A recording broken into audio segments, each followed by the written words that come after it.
नमस्कार, मैं हूं शकुन रघुवंशी और आप देख रहे हैं टुडे भास्कर .com।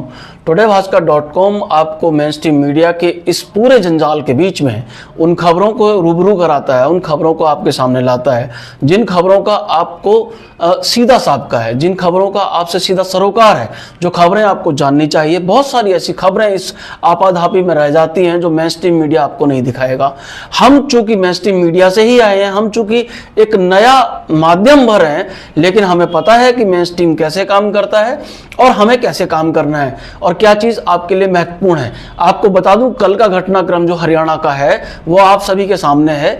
किस प्रकार से मुख्यमंत्री मनोहर लाल खट्टर ने अपने पूरे मंत्रिमंडल के साथ इस्तीफा दे दिया और पूरे दिन ये खबरें तैरती रही कि मंत्रिमंडल के साथ दोबारा से मनोहर लाल ही शपथ लेंगे। लेकिन दोपहर होते होते ये तय हो गया कि नायब सिंह सैनी, जो भारतीय जनता पार्टी के हरियाणा के अध्यक्ष थे, वह मुख्यमंत्री पद की शपथ लेंगे। उन्होंने पुराने ही मंत्रिमंडल के साथ शपथ ली है, यानी कि पुरानी बोतल में नई शराब परोसने का जो दावा किया गया था वो पूरी तरह से गलत निकला है। केवल बोतल ही नई है, बाकी आपको वही सब मिलेगा जो पिछली सरकार में था। अब हम आपको ले चलते हैं इस तरफ कि आज नायब सिंह सैनी फ्लोर टेस्ट करेंगे। आज नायब सिंह सैनी को अपना बहुमत विधानसभा के सत्र में, विधानसभा के अंदर, विधानसभा के पटल पर साबित करना है। ये विधानसभा का जो आज का महत्वपूर्ण सदन है, महत्वपूर्ण जो ये आज की कार्रवाई है, वह तय करेगा कि यह सरकार रहेगी या नहीं रहेगी। आप सभी जानते हैं कि सिंगल पार्टी को मेजोरिटी नहीं है हरियाणा में, हर पार्टी के पास थोड़ी थोड़ी सीटों की कमी है, लेकिन सिंगल लार्जेस्ट पार्टी है भारतीय जनता पार्टी, जिसके पास 41 विधायक हैं, और सेकंड लार्जेस्ट पार्टी है कांग्रेस, जिसके पास 30 विधायक हैं। इसी बीच में 10 विधायकों वाली जेजेपी कहती रही है कि हमारे पास सत्ता की चाबी है। यह अलग बात है कि उनका चुनाव चिन्ह भी चाबी है। जेजेपी और बीजेपी के बीच में चूंकि अब हमें यह दिख रहा है कि इनका पटाक्षेप हो गया, इनके संबंधों में तलाक हो गया है, लेकिन आज की एक नई जानकारी आपको यह बताएगी कि वास्तव में तलाक नहीं हुआ है। ये तलाक नहीं हुआ है, ये वास्तव में म्यूचुअल अंडरस्टैंडिंग से तलाक हुआ है। यानी कि केवल हमें बताया जा रहा है कि दोनों पार्टी के बीच में तलाक हुआ है, जबकि अंदर खाते ऐसा कुछ नहीं है। आज की एक चिट्ठी मैं आपको दिखाऊंगा, ये चिट्ठी आपको दिखाऊंगा। इस चिट्ठी को देखकर तो ऐसा ही लगता है कि बीजेपी और जेजेपी चुनाव से पहले मिलकर खेल रहे हैं और ऐसा खेल खेल रहे हैं जिसमें जनता को फंसाने की कोशिश चल रही है।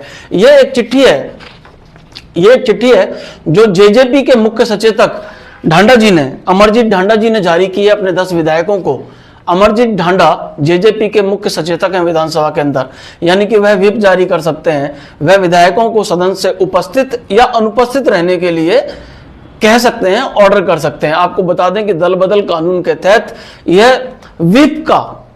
इस व्हिप का किरदार बहुत ऊंचा हो जाता है और मुख्य सचेतक बहुत पावरफुल हो जाता है। इस जगह पर मुख्य सचेतक पार्टी के अध्यक्ष से भी ज्यादा ताकत रखता है। वह किसी भी विधायक को सदन में रहने के लिए या ना रहने के लिए या किसी विशेष विषय पर निर्देशित वोट देने के लिए या ना देने के लिए ऑर्डर कर सकता है। और यह वाला जो सचेतक का जो चिट्ठी है, यह वही चिट्ठी है जिसमें अमरजीत ढांडा कह रहे हैं 10 विधायकों को कि आपको सदन में उपस्थित नहीं रहना है। इसका अर्थ क्या है? इसका अर्थ मोटे तौर पर यह समझ लीजिए कि चूंकि सदन में किसी भी सिंगल लार्जेस्ट पार्टी को बहुमत नहीं है, Bharatiya Janata party single largest party है लेकिन बहुमत नहीं है, क्लियर मैंडेट नहीं है। भारतीय जनता पार्टी के पास 41 विधायक हैं और सदन में बहुमत के लिए आपको 46 विधायक चाहिए। 46 विधायक किस लिए चाहिए? क्योंकि राज्य की विधानसभा में 90 विधायक हैं, जिसमें से आधे से ज्यादा किसी भी पार्टी को अपने बहुमत के लिए आधे से ज्यादा यानी कि 45 से ज्यादा विधायक चाहिए। यानी कि सामान्य बहुमत के लिए किसी भी पार्टी को या किसी गठबंधन को 46 विधायकों की आवश्यकता है। इसका सीधा सा अर्थ यह है कि भारतीय जनता पार्टी को 5 विधायकों की दरकार है। हालांकि 6 विधायक निर्दलीय हैं जिन्होंने अपना समर्थन भारतीय जनता पार्टी को देने की घोषणा की है, और एक विधायक गोपाल कांडा जो अपनी पार्टी चलाते हैं, एक विधायक उनका है। इस प्रकार से भारतीय जनता पार्टी का यह दावा है कि हमारे पास 48 विधायकों का समर्थन प्राप्त है, यानी कि सामान्य जो समर्थन है 46 का, उससे 2 सीट ज्यादा, 2 विधायक ज्यादा। लेकिन भारतीय जनता पार्टी और जजपा बिल्कुल भी रिस्क नहीं लेना चाहते हैं। इसलिए मुख्य सचेतक की भाषा में आपको आज इसको आपको पढ़कर सुनाऊंगा। जेजेपी के अमरजीत ढांडा लिखते हैं कि जननायक जनता पार्टी के सभी विधायकों को सूचित किया जाता है कि हरियाणा विधानसभा में सरकार द्वारा प्रस्तावित मंत्रिमंडल में विश्वास मत हासिल करने का प्रस्ताव बुधवार दिनांक 13 मार्च यानी आज 2024 को पेश किया जाएगा। जननायक जनता पार्टी के सभी हरियाणा विधानसभा सदस्यों से निवेदन है कि वे बुधवार दिनांक 13 मार्च 2024 को विश्वास मत हासिल करने के समय सदन से अनिवार्य रूप से अनुपस्थित रहें। आप इस शब्द को ध्यान से देखिए। मुख्य सचेतक अपनी पार्टी के 10 विधायक को यह कह रहे हैं कि आप सदन की कार्रवाई से अनिवार्य रूप से अनुपस्थित रहें। इसका अर्थ क्या है? इसका अर्थ यह है कि कहीं भारतीय जनता पार्टी को जो 48 विधायकों का समर्थन प्राप्त है, उन 48 में से 2-4 दाएं बाएं ना चले जाएं, क्योंकि निर्दलीय विधायकों पर कांग्रेस के नेता प्रतिपक्ष भूपेंद्र सिंह हुड्डा, जो पूर्व में मुख्यमंत्री रहे हैं, और हॉर्स ट्रेडिंग के लिए उनका भी नाम अमित शाह की तरह ही लिया जाता है। तो भारतीय जनता पार्टी को डर है कि कहीं हुड्डा साहब कोई खेल ना कर दें, इसलिए 10 विधायकों को अनिवार्य रूप से अनुपस्थित कर दिया गया सदन से। अनिवार्य रूप से अनुपस्थित का मतलब आप लोग समझते हैं कि जब 10 विधायक सदन में नहीं होंगे, यानी कि 80 विधायक सदन में होंगे, जिसमें से भी एक विधायक विधानसभा का अध्यक्ष है जो वोट नहीं कर सकता, यानी कि 79 विधायक सदन में उस समय होंगे।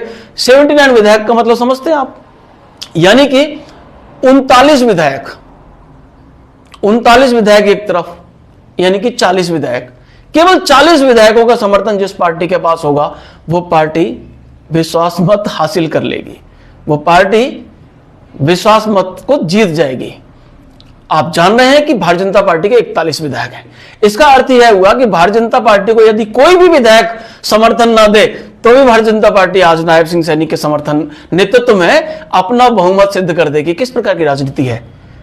राजनीति को राजनीति के तरीके से ही किया जा सकता है, और भारतीय जनता पार्टी राजनीति को राजनीति के तरीके से कर रही है। यानी कि भारतीय जनता पार्टी को आज की डेट में उन 6 विधायकों और गोपाल कांडा की पार्टी के विधायकों, उन 7 विधायकों पर भी भरोसा नहीं है। इसीलिए ये रास्ता निकाला गया है कि जननायक जनता पार्टी के विधायक सदन से वॉकआउट हो जाए। इसमें दोनों पार्टी को फायदा है, बीजेपी को भी और जेजेपी को भी। जेजेपी को इस बात का फायदा है कि उसके विधायक चुनाव से पहले टूटेंगे नहीं, उसके विधायक सदन में आएंगे नहीं। सदन में क्यों नहीं आएंगे? सदन में इसलिए नहीं आएंगे क्योंकि यदि वो आएंगे, चूंकि व्हिप जारी कर दिया गया है ढांडा के द्वारा, तो उनकी दल विदल विरोधी कानून में फंस जाएंगे और उनकी सदस्यता चली जाएगी। हालांकि हमारी पक्की रिपोर्ट बता रही है कि 3 से 4 विधायक 4 विधायक भारतीय जनता पार्टी के समर्थन में है।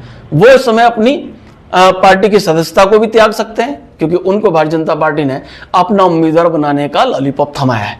इस प्रकार से वो आ भी सकते हैं। देखना यह होगा कि क्या वो लोग सदन में आते हैं या नहीं आते। मैं ये कहता हूं कि अगर वो नहीं भी आते हैं तो भी भारतीय जनता पार्टी आज सरकार अपना फ्लोर टेस्ट पास कर लेगी, नायब सिंह सैनी अपना बहुमत साबित कर देंगे और मुख्यमंत्री अगले कार्यकाल तक बने रहेंगे।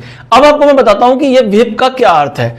इस व्हिप का महत्व इसलिए माना जाता है क्योंकि देश में दल बदल विरोधी कानून लागू है, जिसका सीधा सा मत है, जिसका सीधा सा कहना है कि किसी भी पार्टी विधायक दल के, किसी भी पार्टी के संसदीय दल के 1/3 से ज्यादा विधायक टूटेंगे तो वो एक नए गुट के रूप में सदन में मान्यता प्राप्त कर लेंगे। उन पर कोई प्रभाव नहीं पड़ेगा, वो सांसद बने रहेंगे, विधायक बने रहेंगे। लेकिन यदि 1/3 विधायक से ज्यादा या सांसद से ज्यादा कम या इनसे कम विधायक अगर सदन से टूटते हैं, व्हिप का उल्लंघन करते हैं या दूसरी पार्टी के साथ में मिलते हैं, तो उनकी सदस्यता रद्द हो जाती है, वे अपने अधिकारों से वंचित हो जाएंगे, सदन के अयोग्य ठहरा दिए जाएंगे। तो इस प्रकार से, हालांकि कर्नाटक में इसी प्रकार के एक घटनाक्रम के दौरान सुप्रीम कोर्ट ने बड़ा बेहतरीन आदेश जारी किया था। कल को यहां कुछ होता है और तब सुप्रीम कोर्ट क्या कहता है यह हम नहीं कह सकते, लेकिन कर्नाटक के मामले में सुप्रीम कोर्ट ने यह कहा था कि कोई भी सचेतक व्हिप जारी करके अपने सदस्यों को किसी भी प्रकार के निर्देशित वोट देने के लिए बाध्य नहीं कर सकता, अनुपस्थित रहने या उपस्थित रहने के लिए बाध्य नहीं कर सकता। किन रोशनियों में यह सुप्रीम कोर्ट का आदेश आया होगा, ये तो उस वक्त का समय हमें पलटना होगा। लेकिन आज की स्थिति यह कहती है, राजनीति के जानकार यह कहते हैं कि बीजेपी और जेजेपी, जिन्होंने 4.5 साल मिलकर राज्य में सरकार चलाई, गठबंधन की सरकार चलाई और अब चुनाव से पहले दोनों अलग हो रहे हैं, क्योंकि सबसे ज्यादा खतरा जेजेपी पर है। क्योंकि चुनाव में जब वो जाएंगे तो जाट विरोधी, किसान विरोधी होने का उन पर ठप्पा लगेगा। किसान और हरियाणा के जाट उनका विरोध करेंगे, जो कि उनका मूल वोट बैंक है। इस प्रकार से दोनों पार्टियां अपने आप को बचाने के लिए चुनाव से पहले अलग हुई हैं और एक प्रकार की नूरा कुश्ती लड़ रही हैं। इस कुश्ती से दोनों पार्टियां बच रही हैं, विरोधी पार्टियों की हॉर्स ट्रेडिंग से बच रही हैं। आपका क्या कहना है इस बारे में, आज की घटना के बारे में और वोटिंग के बारे में? हम इस पर फिर से आपके साथ चर्चा करेंगे। तब तक आप बने रहिए हमारे साथ। आप देख रहे थे today bhaskar.com। मैं हूं शकुन रघुवंशी। Thank you.